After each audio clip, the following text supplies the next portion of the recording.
Hi, Kim here. I just thought I would take a moment to share with you something that came up when I was working with a client today. A client who is a very good businessman, who is managing a number of different businesses and knows what he's doing when it comes to business.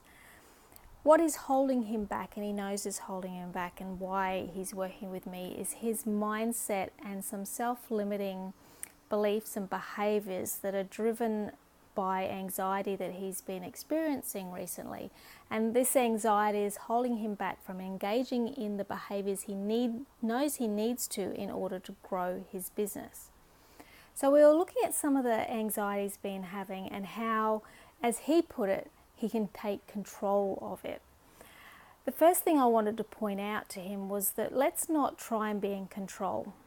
Because when we try and be in control, often that actually creates anxiety in its own right. Once we say we are in control, we expect that we can get the outcomes we always want.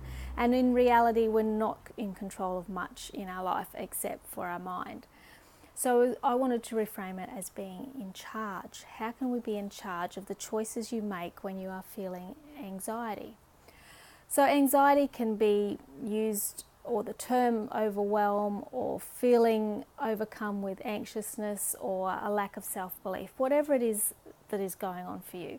The first thing to really do is determine whether it has any validity. Because I think there are two types of anxiety, very broad categories of anxiety, and those two categories will determine how you deal with it or how you take charge. The first type of anxiety is created by illogical thinking. So is your self-belief or negative thought logical? Is it real? Is it likely to happen?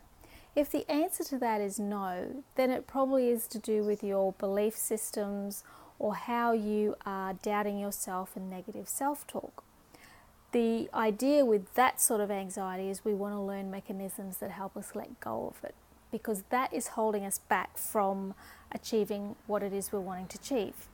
So if it's not real, it's not logical, it will hold you back from your goals. You need to learn how to let go, and there are a number of strategies that can happen once you determine that that is what you need to do. The other thing is, if you question, is this real? Is it logical? Is this belief actually likely to happen? This concern or this worry I have actually likely to happen?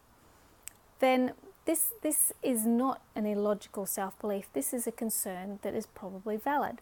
And when you look at it, anxiety is really just our fight or flight system that is taking over. And sometimes it takes over when it doesn't need to. Hence, you need to let go of that stuff.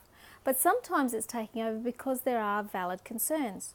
You really should be worrying about your finances or about your business or about the argument that you had with your partner. You don't want to just distract from that. You don't want to let it go. You want to deal with it. So the solution is, if after you've analysed your anxiety and determined, well, there is some reality to it, then the answer is to take action.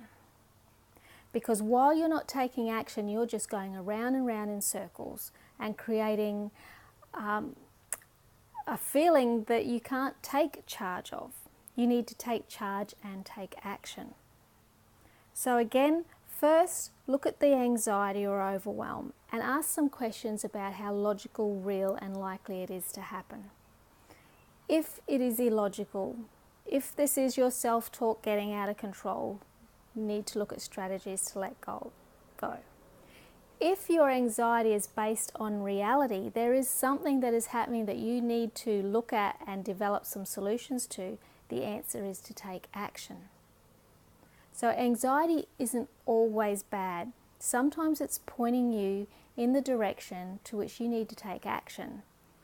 Then it's up to you to take charge of what action you do. So I hope that was helpful.